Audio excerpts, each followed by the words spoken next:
قربانی ایک عبادت ہے۔ عبادت کا ہمیشہ فلسفہ یہی ہوتا ہے کہ وہ محض اللہ کی رضا کے لیے کی جائے تو قابل قبول ہوتی ہے۔ جس طرح غیروں کو مسلمان کرنا بڑی اہم ذمہ داری ہوتی ہے، اسی طرح مسلمانوں کی تربیت کرنا بھی بہت اہم ڈیوٹی ہوتی ہے۔ قرآن مجید نے لفظ تزکیہ کے ساتھ اس تربیت کو یاد کیا ہے جس تربیت کی روشنی میں مسلمان ایک خوبصورت مسلمان بنتا ہے۔ اسلام کے اندر جتنی بھی عبادات ہیں وہ کسی مخصوص پوجا پاٹ کا نام نہیں ہے، وہ باقاعدہ اپنے پیچھے حکمت رکھتی ہیں، فلسفہ رکھتی ہیں، اور اس کے بہت سارے پنہا اسرار و رموز بھی ہوتے ہیں۔ قربانی حضرت آدم علیہ السلام سے شروع ہے۔ قرآن مجید فرماتا ہے کہ جناب آدم علیہ السلام کے بیٹوں نے قربانیاں دی تھیں، ایک کی قبول ہو گئی تھی اور دوسرے کی قبول نہیں ہوئی۔ ہر امت میں کسی نہ کسی طرح قربانی موجود رہی ہے، اور پھر حضرت ابراہیم علیہ السلام نے تو اس قربانی کو بام عروج عطا فرمایا، عروج دیا ہے قربانی کو۔ تو قربانی ایک عبادت ہے۔ مسلمانوں کے اندر، اسلامی ممالک کے اندر، چونکہ تمام اسلام کی جتنی بھی عبادات ہیں وہ ذوق شوق سے اور اہتمام کے ساتھ ادا کی جاتی ہیں، تو بعض جگہوں پر پھر اس کے اندر وہ خاص کیفیت نظر نہیں آتی جو مسلمانوں کے اندر ہونا چاہیے۔ اللہ تبارک و تعالیٰ صرف اس عمل کو قبول فرماتا ہے جو محض اللہ کی رضا کے لیے کیا جائے، جس میں تھوڑی سی بھی دنیا داری کا شائبہ ہو، اور کہیں کسی مقام پر تھوڑا سا بھی تفاخر موجود ہو، تھوڑا سا بھی دکھلاوا ہو، دکھلاوا نہیں، میں کہہ رہا ہوں تھوڑا سا بھی ہو، تو وہ عمل بارگاہ خداوندی کے قابل نہیں رہتا۔ قرآن مجید فرماتا ہے کہ قل ان صلاتی و نسکی و محیای و مماتی للہ رب العالمین۔ اے محبوب علیہ السلام آپ فرمائیں، یعنی سرکار وہ کہیں گے تو وہ بات امت کے لیے دستور بن جائے گی۔ اے محبوب آپ یہ فرما دیں کہ بے شک میری نماز، میری قربانیاں، میری حیات، میرا دنیا سے جانا للہ رب العالمین، اس رب کے لیے ہے جو دو جہانوں کو پالنے والا ہے، جو تمام عالمین کا پالنے والا ہے، اس کے لیے۔ جب تک یہ فلسفہ پیچھے موجود نہیں رہتا کہ خالص اللہ کی رضا کے۔ اور پھر قرآن مجید نے قربانی کا حکم صرف امت کو نہیں دیا، رسول کریم علیہ السلام بھی قربانی کرتے۔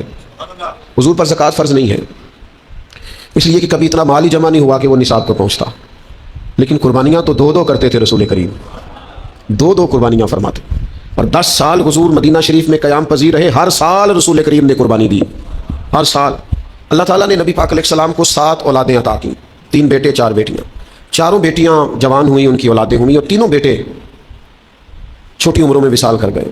جب سرکار کے تیسرے بیٹے کا وصال ہوا ہے تو دشمن ہی ہوتا ہے، دشمنوں کو زیادہ مطمئن کرنے کی کوشش بھی نہیں کرنی چاہیے، اس لیے کہ جو دشمنی پہ اتر آتے ہیں نا، وہ پھر اس طرح کرتے ہیں کہ وہ ہر چیز کے ساتھ اختلاف برائے اختلاف ہی کرتے ہیں۔ وہ بڑے کم دشمن ہوتے ہیں، تو دشمن بھی ہوں پر خاندانی قسم کے ہوں، ہر ایک بات پر اعتراض نہ کریں، شکست کھائے تو شرم سے پانی ہو، دعا کرو کہ دشمن بھی خاندانی ہو۔ لیکن وہ دشمن اس طرح کے تھے کہ ہر بات پر اختلاف، ہر بات پر شدت۔ تو حضور کے بیٹے وصال کر گئے تینوں، انہوں نے کہنا شروع کر دیا معاذ اللہ ثم معاذ اللہ، نقل کفر نہ باشد۔ انہوں نے یہ کہنا شروع کر دیا کہ یہ تو ابتر ہے، معاذ اللہ، جڑ کٹ گئی، بے نام و نشان ہو گئے، معاذ اللہ ثم معاذ اللہ، قربان جائیں۔ اللہ تعالیٰ نے قرآن مجید کو نازل فرمایا محبوب انا اعطیناک الکوثر، ہم نے تو آپ کو خیر کثیر عطا فرمائی ہے، ہم نے تو خیر کثیر دی ہے۔ آپ ہمارے ایک بزرگ تھے، وہ اس کا ترجمہ کیا کرتے تھے، اے محبوب اساں تو جیڑی خیر بھی دیتی ہے چوکھی کر کے دیتی ہے۔ امت دی ہے تو کمال، امت میں اولیاء تو کمال، صلحاء تو کمال، صحابہ تو کمال، اولاد رسول تو کمال۔ تیری نسل پاک میں ہے بچہ نور کا، تو ہے عین نور تیرا سب گھرانہ۔ ہم نے تو آپ کو خیر کثیر دی ہے محبوب، خیر دی اور کثرت کے ساتھ دی ہے۔ اب اس کے شکرانے میں مالک کی بارگاہ سے تقاضا کیا ہے؟ ہم نے آپ کو خیر کثیر دی، اب آپ یہ کریں کہ فصلی لربک وانحر، آپ اپنے رب کے لیے نماز پڑھیں اور قربانی کریں۔ انا شانئک ھو الابتر، آپ کا دشمن ہی ابتر ہے، بے نام و نشان ہے، جڑ کٹا ہے، دشمنی۔ کبھی کسی نے دعویٰ کیا ہے معاذ اللہ کہ میں ابو جہل کی اولاد ہوں، میں یزید کی اولاد ہوں؟ کرتے ہیں لوگ دعویٰ۔ جڑیں کٹ گئیں محبوب کے دشمنوں کی، لیکن رہے گا یوں ہی ان کا چرچا رہے گا، رہے گا یوں ہی ان کا، رہے گا یوں ہی ان کا چرچا رہے گا، پڑے خاک ہو جائیں جل جانے والے، کچھ ہاتھ نہیں آئے گا، ان کا چرچا ہو رہا۔ تو خیر کثیر دینے کے بعد جو تقاضا کیا وہ یہ کہ فصلی لربک وانحر، نماز پڑھیں اور چلے۔ روک کے آپ سے سوال کرتے ہیں، بڑے الحمدللہ ذوق سے قربانی ہوتی ہے، بہت سارے لوگ سڑکوں پہ بیٹھے ہیں جانور لیے، خریدنے والے بھی رات کو ٹائم نکال کے ڈیوٹیاں کر کے سب جاتے ہیں، ایک بیچنے والے، خریدنے والے، یہ سارے نمازی بھی ہیں۔ تو قربانی سے پہلے تو نماز کا حکم ہے، نماز فرض ہے، قربانی واجب ہے۔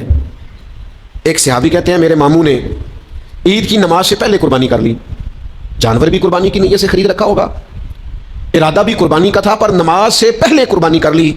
نبی کریم علیہ السلام نے فرمایا یہ گوشت ہے، قربانی نہیں۔ پہلے نماز ہوگی عید کی، فصل لربک وانحر، ترتیب یہ ہے قرآن پاک کی کہ پہلے نماز، پھر عید والے دن بھی پہلے عید کی نماز ہوگی، اس کے بعد قربانی ہوگی۔ تو فرمایا گوشت ہے یہ، گویا اسے حرام نہیں کرتے، کھا لے گوشت سمجھ کے، پر یہ قربانی نہیں۔ قربانی فقط جانور ذبح کرنے کا نام نہیں، رب رسول کا حکم ماننے کا نام قربانی ہے۔ جانور کی عمر بھی وہ ہو جو شریعت نے رکھی ہے، اس میں خوبیاں بھی وہ ہوں جو شریعت نے رکھی، ٹائم بھی وہ ہو ذبح کرنے کا جو دین نے طے کیا ہے، پھر قربانی ہو، اور نیت بھی تقرب الہی کی ہو۔ ہمارے ہاں تو قربانی کو نا جی، میں چونکہ الحمدللہ کافی سارے جانور آنے ہوتے ہیں یہاں قربانی کے لیے، تو میں ذرا پہلے بچوں کو کہتا ہوں، دوستوں کو، کہ یار جانوروں کا بندوبست کرو، تو ہمیں ہر سال لوگ مشورہ دیتے ہیں، کہتے ہیں منڈی ویکھ لو آخر تے نا کئی یاری بالکل کم سستا ہو جاتا ہے۔ میں کہ نہیں، آخر ویکھنے دی مثلاً کی مجبوری ہے؟ کیا آپ تماشا دیکھنا چاہتے ہیں؟ کئی باری جی بالکل گاہک ہی نہیں ہوتا، جانور سستا ہو جاتا ہے۔ تو میں تو سمجھتا ہوں کہ میں تو بالکل قائل نہیں ہوں اس بات کا کہ جو بیچارے 2 سال سے جانور پال رہے ہیں وہ بالکل بیچارے کہیں کہ اب بیکی نہیں رہا تو ضائع کر دو۔ ہم تو نہیں چاہتے کسی مسلمان کا بھی دیوالیہ نکل جائے۔ اگر آپ کا خیال ہے آخر میں سستے ہو بھی جائیں گے، تو ہم نے تو جتنے بھی خرچ کیے سارے اللہ کی رضا کے لیے کیے۔ 4 5 10 ہزار زیادہ چلا گیا تو اپنے لیے تھوڑا کیا ہے، اس کے لیے کیا ہے۔ یہ قرآن پاک نے فلسفہ بیان کیا، اس آیت کو ہر مسلمان کو یاد رکھنا چاہیے۔ رب فرماتا ہے نہ اللہ کی بارگاہ میں ان جانوروں کا گوشت پہنچتا ہے نہ خون پہنچتا ہے، یہ جانور ذبح کرتے وقت تمہارے دلوں میں جو تقویٰ ہوتا ہے وہ تقویٰ رب کی بارگاہ میں پہنچتا ہے۔ صحیح 6 میں حدیث میں لفظ موجود ہے، حضور نے فرمایا خوش دلی سے قربانی کرو، خوش دلی سے جانور اللہ کی راہ میں پیش کرو، خوش دلی سے۔ تو آپ کیا دیکھنا چاہتے ہیں؟ آخر میں ایک دفعہ ایک دوست مجھے کہنے لگے آپ کو بڑی سعادت ملتی ہے حرم شریف جانے کی، مجھے بتائیں جس وقت وہاں رش ذرا کم ہو نا حرم میں، میں نے تب جانا عمرہ کرنے۔ میں نے اسے کہا اللہ خیر کرے، وہاں کیوں رش کم ہو جی؟ اس کی کیا وجہ ہے؟ 1.25 ارب مسلمان ہے، وہاں تو ہر وقت رونق لگی رہنی چاہیے۔ روزے دے دوالے نے غلامہ دیاں ٹولیاں، اور ویکھو ایک پیا سنتا ہے کروڑا دیاں بولیاں، کیوں رش کم ہو جی؟ وہاں تو زیادہ ہونا چاہیے، ہر وقت مسلمان ہو، لب واہ ہیں، آنکھیں بند ہیں، پھیلی ہیں جھولیاں۔ کتنی مزے کی بھیک تیرے پاک در کی ہے، اور پھر کہتے ہیں ماہ مدینہ اپنی تجلی عطا کرے، یہ ڈھلتی چاندنی تو پہر 2 پہر کی ہے، حضور مہربانی کرے۔ تو میرے بھائی قربانی کا فلسفہ آپ سمجھے، فربا جانور، سونا جانور، خوبصورت جانور خوش دلی سے ذبح کریں، اور جو نہیں کر سکتے وہ بھی خوش رہیں، ان کی طرف سے حضور نے کر دیا ہے۔ 2 جانور حضور لاتے تھے، فرمایا ایک میری طرف سے ایک میری امت کی طرف سے۔ سیدہ طیبہ طاہرہ ام المومنین سیدہ عائشہ صدیقہ رضی اللہ تعالیٰ عنہ فرماتی کالا مینڈا حضور لائے، پیر بھی کالے، اس کا چہرہ، اس کا پیٹ بھی، وجود بھی کالا۔ پھر حضور نے مجھے بلایا، میں حاضر ہوئی تو فرمایا عائشہ یہ چھری لو اور اس کو تیز کرو پتھر پر۔ فرماتی ہیں میں نے چھری کو پتھر پر تیز کیا، رسول کریم نے خود دست مبارک سے جانور ذبح کیا، اور حضور فرمانے لگے یا اللہ یہ میری طرف سے بھی قبول فرما، میری اولاد کی طرف سے بھی قبول فرما، اور میری امت کی طرف سے بھی قبول فرما۔ وہ بڑے خوش نصیب ہیں وہ جن کی طرف سے رسول کریم نے قربانی فرمائی ہے۔ تو میرے عزیز خوش رہیں، خوش دلی سے کریں کام۔ تھک تھک کے بھی ہو جاتا ہے، پریشان ہو کے بھی ہو ہی جاتا ہے، لوگ انہیں بھی ایک خرچہ پہ گیا معاذ اللہ، اس طرح بھی ہو ہی جاتا ہے، لیکن اگر بندہ ذرا ذوق سے لے تو لطف لے، ذرا اس کا ذرا مزہ اس کو آئے، تو پھر ذرا طبیعت دوبالا ہو جاتی ہے۔ خوش دلی سے خوبصورت کر کے قربانی کی جائے۔ نبی پاک علیہ الصلوۃ والسلام کو اتنا پیار تھا اس عمل خیر کے ساتھ کہ حضور سیدہ فاطمہ رضی اللہ تعالیٰ عنہ سے فرمانے لگے بیٹا یہاں ذرا میرے قریب نہیں آ جاتی؟ یا رسول اللہ کیا ہوا؟ فرمایا میں تیرا قربانی کا جانور ذبح کرنے لگا۔ سیدہ فرماتی ہیں میں قریب آ گئی تو کریم فرمانے لگے فاطمہ جو آدمی قربانی دیتا ہے اس کا خون کا قطرہ بعد میں زمین پہ گرتا ہے، اللہ تعالیٰ ذبح کرنے والے کے گناہ پہلے معاف فرما دیتا ہے، 70 گنا زیادہ اللہ اس کا وزن کر کے قیامت میں اجر عطا کرے گا۔ قربان جاؤں سیدہ پاک کے، کیا پیار ہے حضور کی امت سے۔ عرض کرنے لگی یا رسول اللہ یہ فضیلت صرف اہل بیت کے لیے یا ساری امت کے لیے؟ تو حضور خوش ہو گئے، فرمایا نہیں میری ساری امت کے لیے، یہ سب کے لیے فضیلت ہے، یہ سب کو ملے گا اعزاز۔ تو خوش دلی سے قربانی، ذوق سے قربانی۔ چلو نام بھی لے لے دی، فوٹو سٹیٹس سے لگے گی تو کچھ نہیں ہونے لگا، کیا خیال ہے آپ کا؟ نام بھی اگر بھینس کے ساتھ اور گائے کے ساتھ فوٹو آئے گی تو کوئی ایسا مسئلہ کہاں، قوم ساری الجھ گئی ہے، اللہ جانتا ہے۔ اتنی خیر سنجیدگی ٹھیک نہیں ہوتی، اس طرح پھر انسان خوابوں کی دنیا کا آدمی ہو جاتا ہے، وہ کسی اور دنیا میں زندہ ہوتا ہے۔ حقیقت حال والے لوگ یہ طریقہ اختیار نہیں، یہ غیر سنجیدگی ہے۔ آپ سنجیدہ رہیں، آپ نے قربانی دینی اللہ کی رضا کے لیے، اس میں جس حد تک ہو سکے۔ اور یہ اخلاص ہوتا کیا ہے؟ اخلاص کے بڑے لوگوں نے تشریح کی، پر امام قرطبی کا قول بھا گیا میرے دل کو۔ امام قرطبی فرماتے ہیں اخلاص ایک راز ہے، مخلص ہونا ایک راز ہے، اخلاص ایک راز ہے۔ جناب کس کے درمیان؟ فرماتے ہیں بندے اور اس کے رب کے درمیان، یہ بندے اور اس کے مولا کا راز ہے اخلاص، اور اخلاص نہ ہو تو ہلاکت ہی ہلاکت ہے۔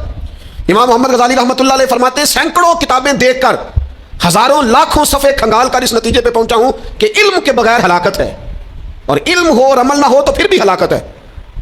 اور فرماتے ہیں علم بھی ہو عمل بھی ہو اخلاص نہ ہو تو پھر تو بالکل ہی ہلاکت ہے.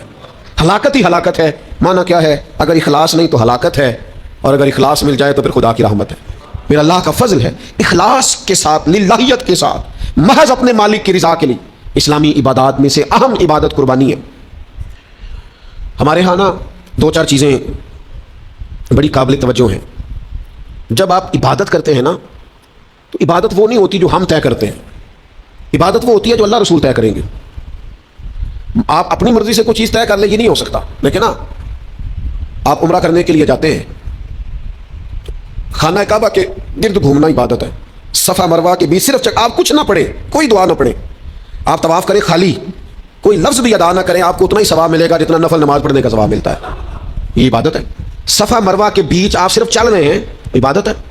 آپ نے سر منڈایا ہے، ہر ہفتے نہیں لوگ حجامت کرواتے، لیکن آپ نے وہاں سر منڈایا ہے بیت اللہ شریف جا کے، اللہ کے محبوب نے اس بندے کے لیے بخشش کی دعا کر دی جو وہاں جا کے سر منڈوائے. کہا اللہ یہ حلق کرانے والوں کو، ٹینڈ کرانے والوں کو بخش دے. 3 دفعہ حضور نے دعا کی. وہاں یہ سر منڈانا عبادت ہے. آپ کا گھر میں ہر ہفتے آپ حجامت کرواتے ہیں، لیکن وہ آپ کی عبادت ہو گئی. کیوں؟ کہ اللہ نے طے کر دیے. جو وقت جس ٹائم جو چیز شریعت عبادت طے کرے وہ عبادت ہے. 10 ذی الحج کو نماز بھی پڑھی جاتی ہے، 5 نمازیں بھی پڑھی جاتی ہیں، قرآن پڑھنے والے قرآن بھی پڑھتے ہوں گے، نفل پڑھنے والے اس دن نفل بھی پڑھتے ہوں گے، صدقہ بھی ہوتا ہوگا، لوگ ایک دوسرے سے ملاقات بھی کرتے ہوں گے. 10 ذی الحج کو سارے خیر کے کام ہوتے ہوں گے، لوگوں کی خیر خائی کے لیے جو بن پڑتا ہے کرتے ہوں گے. پر نبی پاک علیہ السلام نے فرمایا 10 ذی الحج والے دن اللہ کو جو عمل سب سے زیادہ پسند ہے وہ خون بہانا، جانور ذبح کرنا. اس دن باقی ساری عبادات بھی اپنی جگہ پر فضیلت رکھتی ہیں، اہمیت رکھتی ہیں، درجہ رکھتی ہیں، نمازیں ہوں گی، نفل ہوں گے، تلاوتیں ہوں گی. پر اللہ کو 10 ذی الحج والے دن جو عمل سب سے زیادہ پسند ہے وہ کیا ہے؟ حضور علیہ السلام جب جانور ذبح کرتے تھے تو قبولیت کی دعا کرتے تھے، یا اللہ اسے قبول فرما میری طرف سے، میری اولاد پاک کی طرف سے، امت کی طرف سے. کیا کروں میں، کیسے عرض کروں؟ یہاں جانور ذبح ہوتا ہے تو ہمارے یہاں لوگ ویڈیو بنا رہے ہوتے ہیں. وہ جس کو چاہیے تھا درد سے فٹافٹ کہتا مالک میں نے اپنی ہمت کے مطابق پیش کر دیا، اپنے کرم کے مطابق قبول کر لیا. دعاؤں کا ٹائم تھا، یہ عمل تو سب سے زیادہ پسند ہے اللہ، یہ قرب الہی والا عمل ہے، اللہ کے قریب جانا تھا. یہاں سیلفیاں ہو رہی ہیں، تصویریں ہو رہی ہیں، دیکھا جا رہا ہے، بڑی بڑی باتیں ہو رہی ہیں. وہ خدا کے بندو اس کو عبادت بناؤ، اس کو عبادت جانو، یہ تقرب الہی کا ذریعہ ہے. کچھ لوگ بڑے شیخ صاحب ہوتے ہیں، بڑے نواب صاحب ہیں، وہ جانور کے قریب نہیں جاتے، کہتے ہو میں پڑھا لکھا ہوں، میں تو جناب وہ بڑا مہذب آدمی ہوں، یہ تو فلاں آدمی کرے گا. رسول اللہ صلی اللہ علیہ وسلم سے زیادہ نہ کوئی نازک مزاج ہو سکتا ہے، نہ کوئی پاک ہو سکتا ہے، نہ کوئی لطیف ہو سکتا ہے. رسول اللہ صلی اللہ علیہ وسلم سے بڑھ کر نہ کوئی سونا ہو سکتا ہے، نہ کسی میں جاذبیت ہو سکتی ہے. حسن وہی ہے جو میرے محبوب نے کر دیا ہے، خوبصورتی وہی ہے، جدھر حضور گئے ادھر ہی حسن سارے کا سارا سمٹ کر چلا گیا. داستان حسن جب پھیلی تو لامحدود تھی، اور جب سمٹی تو بس تیرا نام ہو کر رہ گئی. خوبصورتی وہی ہے جو حضور نے کر دیا. لیکن میرے عزیزوں، نبی کریم نے تو اپنے دستے مبارک سے جانور ذبح کیا. اس لیے پتہ نہیں آپ نے کس چیز کا نام پڑھا لکھا نفیس ہونا اور جناب وہ جی میرے بچے ڈرتے ہیں، تو بھائی آپ بھی ڈرتے ہوں گے، جبھی تو بچے ڈرتے ہیں. یہ جی پڑھا لکھا نوجوان قریب نہیں آتا، کیوں نہیں آتا جی؟ کچھ بھی نہیں ہوتا. یہ تو وہ عمل ہے جو عمل خیر ہے، حضور نے کیا ہے. بات سنو گے تو خوش ہو جاؤ گے، بخاری میں موجود ہے. حج کے موقع پر رسول پاک نے 100 اونٹ منگایا تھا ذبح کرنے کے لیے. 63 اونٹ رسول کریم نے اپنے دستے مبارک سے ذبح فرمائے ہیں. یہ اشارہ تھا کہ حضور کی عمر مبارک 63 سال ہوگی. 63 اونٹ خود ذبح فرمائے، اور باقی فرمایا علی آپ کے ذمہ لگاتا ہوں، باقی آپ کر دے سارے. اور باقی مولا علی شیر خدا نے فرمائے حضور. اور ایک بات یہاں اور لکھی ہے شارحین حدیث نے، کہتے ہیں وہ جن کو حضور ذبح کر رہے تھے نا، انہیں باندھنا نہیں پڑتا تھا، انہیں کہنا نہیں پڑتا تھا سے ثبوت نہ منگو میتھوں پلا نظر کرم قد ہوئی، اے میں جانا یا دل پر جانے، اے غیر نہ جانے کوئی. کہنا نہیں پڑتا تھا، کہنا نہیں پڑتا تھا. میں نے سنا ہے وہ بن سنور کر میری عیادت کو آ رہے ہیں، ایک کوئی نظریں لوٹ لیا ماہی تیرے ہار شنگاراں، قاتل نین تے ناگن زلفاں تیاں مارن دوروں ہی ماراں، پر کسی نے کول بھی نہیں پھٹکن دیتا تیرے حسن دے پہرے داراں. تے سجنا تو کوئی کلا ہی نہیں ہے، تے ہوئے پے قتل ہزاراں. حضور جس اونٹ کی طرف اشارہ کرتے نا ذبح کرنے کے لیے، وہ آ کے قدموں میں لیٹ جاتا، وہ قدموں میں لیٹ جاتا، اور محبوب بسم اللہ اللہ اکبر کہہ کے گردن پہ چھری چلا دیتے. اعظم جان امانت تیری، اعظم جان جان پاویں نہ جان محبوبہ، میں لگیاں توڑ نہ بھیساں، راہ تیرے وچ رول کے مرساں، قدم نہ پیچھا ہٹے ساں، شہر تیرے دے ٹکڑے منگ ساں، تے تیرے کتیاں دے قدم چومے ساں. اعظم جان امانت تیری، تو جدو منگ سیں میں پیش کرے ساں، میں پیش کرے ساں. عملی نمونہ حضور کے سامنے آ کے لیٹ جاتے، محبوب گردن پہ چھری چلا دیتے. اللہ کے محبوب نے نا سواریوں پر بیٹھ کر طواف کیا بیت اللہ کا. اور سنو یارو بات کیا یاد آ گئی مجھے, سواری پر بیٹھ کر حضور نے بیت اللہ کا طواف کیا ہے. پتہ کیوں؟ اس لیے کہ جب تک حضور کسی جانور پر بیٹھے رہتے تھے نہ بول کرتا تھا نہ پیشاب کرتا تھا. احترام کرتے تھے جانور. جب تک کریم بیٹھے رہتے جانور بولو براز. حضور نے طواف تک کر لیے سواریوں پر بیٹھ کر. رسول کریم علیہ السلام نے فرمایا ابو بکر, جنوں اور فرشتوں کے علاوہ اللہ کی ساری مخلوق جانتی ہے کہ میں اللہ کا رسول بن کے آیا ہوں. یہ سارے جانتے ہیں, سب کو پتہ ہے, اونٹوں کو, جانوروں کو, حشرات کو, سب کو پتہ ہے. قربانی خوش دلی سے, قربانی ذوق سے, قربانی محض اللہ کی رضا کے لیے. ہمارے دیہاتوں میں نا ہم نے یہ دیکھا ہے کہ وہ جو گھر کا جانور ہوتا تھا نا قربانی کے لیے رکھا جاتا تھا. کبھی جانوروں کو کسی جگہ لے کے جاتے پانی پلانے کھیت میں تو ہانکتے تھے نا, تو ہمارے پرانے دیہاتی لوگ جو قربانی کا جانور ہوتا تھا اسے چھڑی بھی نہیں مارتے تھے. کہتے تھے یہ قربانی پہ یہ اللہ دے نال ہے. چارہ ڈالتے نا چارہ, تو اس کو تھوڑا سا, سمجھ آ رہی ہے میری بات کی, اس کو تھوڑا زیادہ ملتا. اس کو ذرا کھل بنولا اور چلو ونڈا آخ لینے, ہاں اس کو تھوڑا سا زیادہ ملتا. کیوں؟ یہ دیکھو نا, یہ لوگ ان پڑھ ہوتے تھے پر ذوق ان کا بڑا پڑھا لکھا تھا. کتابیں تھوڑی پڑھی تھی پر دل محبوب حجازی کی محبت میں پورا تعلیم یافتہ تھا. یہ لوگ انفرادی اس کے ساتھ سلوک کرتے, کہتے جانور قربانی کا ہے, یہ اللہ کے نام پر ذبح کرنا ہے, اس کے ساتھ انسیت زیادہ ہے, اس کی قدر زیادہ ہے, اس کی اہمیت زیادہ ہے. بس اس بات کو سمجھ لیں. میں اعتراض نہیں کرتا جو لوگ, اب جگہ نہیں ہے لوگوں کے گھروں میں تو لوگ ایک دن پہلے جانور خرید کے لاتے ہیں, میں اعتراض نہیں کرتا, لیکن بہرحال وہ بھی بڑے معنی خیز لوگ تھے جو مہینوں پہلے لا کے جانور پالتے تھے. ایسے لوگ بھی دیکھے, عید گزری ہے بڑی, عید کے بعد ہی انہوں نے جانور خرید لیا کہ پورا سال اس کی حفاظت کریں گے, خدمت کریں گے, اور عید پر اللہ کے راستے میں. یہ ذوق چاہیے, یہ والی کیفیات چاہیے تاکہ قربانی کی اصل روح وہ بیدار ہو. ایک تو ذوق کے ساتھ قربانی کریں, دوسرا اس کو تفاخر کبھی بھی نہ بنائیں, ذریعہ فخر اس کو کبھی نہ بنائیں. اور تیسری بات یہ ہے کہ اس کی روح کو سمجھیں. یہ روح کیا ہے اس کی؟ کوئی بھی عمل بندہ کرتا ہے اس کے پیچھے کچھ روحانیت ہوتی ہے, کوئی فلسفہ ہوتا ہے, اس فلسفے کو سمجھے. صحابہ نے پوچھا تھا یا رسول اللہ صلی اللہ تعالی وسلم یہ قربانیاں کیا ہیں, ان کا فلسفہ کیا ہے؟ تو قربانی نبی کریم کی بھی سنت ہے, پر حضور نے فرمایا یہ تمہارے باپ جناب ابراہیم کا طریقہ ہے. قربانی حضرت ابراہیم نے تو بیٹا ذبح کیا تھا, چوری چلا دی تھی, اپنی طرف سے انہوں نے کر دیا تھا ذبح. وہ تو اللہ تعالیٰ کو جو منظور صاحب فدیناہ بذبح عظیم. حضرت ابراہیم کی روح تو یہ ہے کہ سب سے قیمتی چیز اگر قربانی میں مانگی جائے تو دیر نہ کی جائے. تو اس ذوق کو تو دیکھیں نا, حضور نے فرمایا کہ تمہارے باپ ابراہیم کا طریقہ. تو صحابہ نے عرض کی حضور ہمیں ملے گا کیا اس میں سے؟ حضور فرمانے لگے قربانی کے جانور کے چھوٹے سے چھوٹے بال کے بدلے اللہ تمہیں بڑی سے بڑی نیکی عطا فرمائے گا. ایک ایک بال پر نیکیاں دے گا مالک کریم. میرے عزیزو, اس کے فلسفے کو سمجھیں. جب تک روح خلیل سے فیض یاب نہیں ہوتے قربانی کا عمل اس طرح سے ذوق اور اس طرح سے کیفیت عطا نہیں کرتا. پھر ایک اور بات بھی, اللہ تعالیٰ نے نا امیروں کے مال میں غریبوں کا حصہ رکھا ہے. مشکات میں حدیث ہے, حضور فرماتے ہیں تمہیں جو رزق دیا جاتا ہے یہ تمہارے ضعیفوں کی وجہ سے دیا جاتا ہے. تمہارے جو کمزور لوگ ہوتے ہیں نا, ضعیف کمزور, ان کی وجہ سے اللہ تمہیں رزق دیتا ہے. تم پر جو بارشیں برستی ہیں یہ تمہارے ضعیفوں کمزوروں کی سبب سے برستی ہیں. اللہ تعالیٰ نے بہت سارے امیروں کو جو مال دیا ہے نا, یہ بھی کئی غریبوں کی برکت سے دیا ہے. احسان نہیں کرتے امیر غریب کو دے کے, رب نے حصہ رکھا ہے. زکوٰۃ ہے تو دینی ہے, عشر ہے تو دینا ہے, فطرانہ ہے تو دینا ہے. اللہ تعالیٰ نے حصہ رکھا ہے.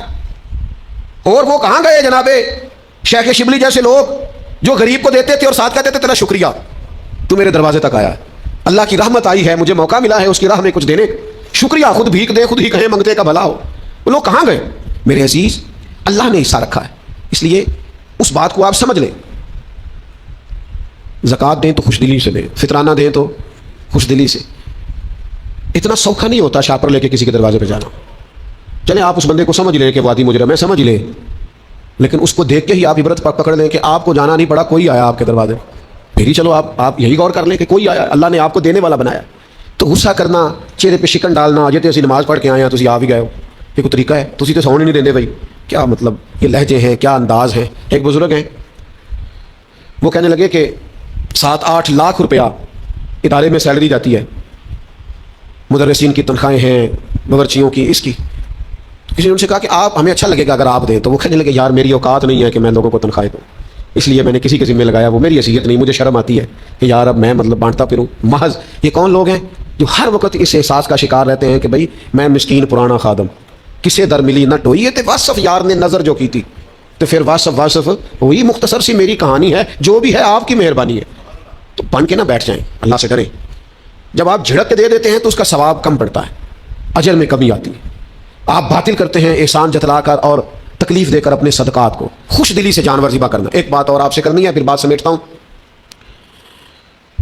عید والے دن نماز عید بھی پورے ذوق سے پڑھیں، بھاگ دوڑ نہ کریں کہ جلدی کہاں ہوتی ہے، فٹافٹ کرو، نماز پڑھو اور کپڑے بھی نہیں بدلنے، اور بھائی انشاءاللہ تعالیٰ قربانی کرنی ہے، انشاءاللہ جلدی ہو جائے گی قربانی، لیکن نماز کا درجہ بہرحال قربانی سے زیادہ ہے، نماز کی اہمیت بہرحال قربانی سے، ذوق سے عید کی نماز پڑھیں، خوب سجدے کریں، امت کے لیے دعائیں کریں، اس کے بعد آپ قربان گاہ میں جائیں، جانور ذبح کریں۔ نبی پاک علیہ الصلوۃ والسلام نے تو وہیں پہ جانور ذبح کر دیے تھے عیدگاہ کے اندر۔ جلدی نہ کریں، عبادت کا ذوق ضرور پیدا کریں، کسائی سے بھی کہیں کہ یار تو بھی نماز پڑھ پہلے۔ 3 دن ٹائم دیا اللہ تعالیٰ نے، شریعت نے 3 دن ٹائم دیا ہے قربانی کا، کس لیے دیا ہے کہ آپ اطمینان کے ساتھ، سکون کے ساتھ آپ یہ کام کر لیں، کوئی جلد بازی نہ کریں، اور اس ساری عید پر دعا کریں اللہ تعالیٰ فلسطین والوں کے حق میں بھی رحمت والا فیصلہ کرے۔ میں دیکھتا ہوں کہ لوگ روزے رکھتے رہے، عیدیں مناتے رہے، اور وہ بیچارے لاشیں اٹھاتے رہے۔ اب تو ہمیں احساس ہی نہیں رہا، ہم خبروں کے قائل ہیں، 4 دن آئی تھیں بس ٹھیک، یہ صبح قیامت بار ہے پوری امت کے سروں پر، وہ تکلیف میں ہے، اور تکلیف بھی وہ جو اذیت ناک اور کربناک ہے۔ اللہ کے حضور دعا کریں اس عید پر، جمعے پر، ہر نماز پر، کہ اللہ تعالیٰ مسلمانوں کو کسی طریقے سے اتحاد عطا کر دے، کسی جگہ یہ جمع ہو جائیں، کوئی ایک ایسا پلیٹ فارم بنائیں، اور یہ واہن سے نکل آئیں، یہ سوچیں کہ بہرحال بستر پر بھی تو ماری جانا ہے نا، تو اگر اس کی راہ میں یہ وقت آ جائے گا تو اس سے زیادہ قیمتی کوئی چیز نہیں ہے۔ تو خدا را کچھ اپنے اندر شعوری زندگی بیدار کریں۔